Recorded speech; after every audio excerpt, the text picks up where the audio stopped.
Joe Biden is now the 46th president of the United States. He had a central message for his inauguration, unity. What a day. He represented the culmination here of a political career that has spanned 5 decades. Biden first ran for president back in 1987, and his third try proved to be the charm. The president said democracy has prevailed after the unprecedented riot at the U.S. Capitol 2 weeks ago. Today, he urged the spirit of bipartisanship to help heal the nation and become united once more. Through a crucible for the ages, America has been tested anew, and America has risen to the challenge. History, faith, and reason show the way of unity. We can see each other not as adversaries, but as neighbors. And after the inauguration, the president joined former presidents Clinton, Bush, and Obama at the tomb of the unknown soldier. The National Mall was largely empty and security measures were in place, but there was a scaled-down parade. The president walked the last stretch toward the White House.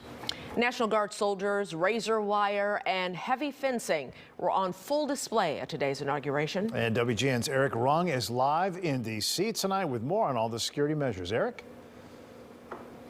Well, good evening. And all of those security measures that have been taken seem to have worked. There is still a very large presence of military, members of the military here, as well as law enforcement. Of course, there was 25,000 National Guard members from all over the country, including Illinois, 300 of them here on this, really to keep this inauguration safe after what happened on January the 6th.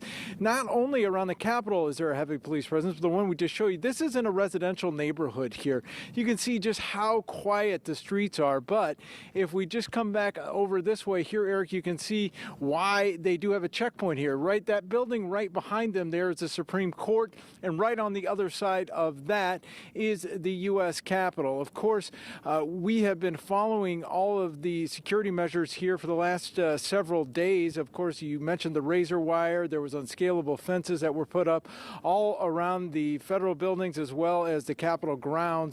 And we were able to really talk to some of the National Guard members here, just how they were doing. And they said that really they were just happy to be able to be a part of this, happy to be able to serve in this capacity. We also talked to a lot of people that were walking around because they could not go to the inauguration. Of course, the National Mall was closed to the public, which was usually open for inaugurations, but they were still trying to get close as they could to the Capitol, as close as they could to what was happening out here, snapping pictures and things like that. Also interacting with the National Guard members and police members and telling them thank you for being here. Thank you for protecting Washington, D.C. Thank you for protecting our neighborhood. And when we did get a chance to do some interviews with them, they said they felt very safe.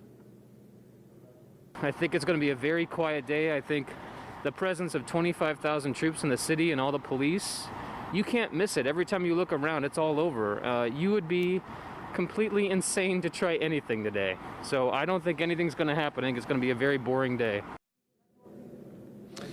There were a few protests that did pop up around Washington, D.C. Police had to get involved in a couple of them, but nothing on a large scale here during the inauguration ceremony or now even after. Again, elected leaders as well as security officials were really hoping that this show of force would do exactly what it appears to have done, which has stopped any large-scale protests or riots that we saw back on January 6th. We are live in a very peaceful and calm Washington, D.C. tonight. I'm Eric Rung, WGN News. Yeah, for so many, a sigh of relief on a lot of fronts. Eric, thank you for your coverage in D.C. today.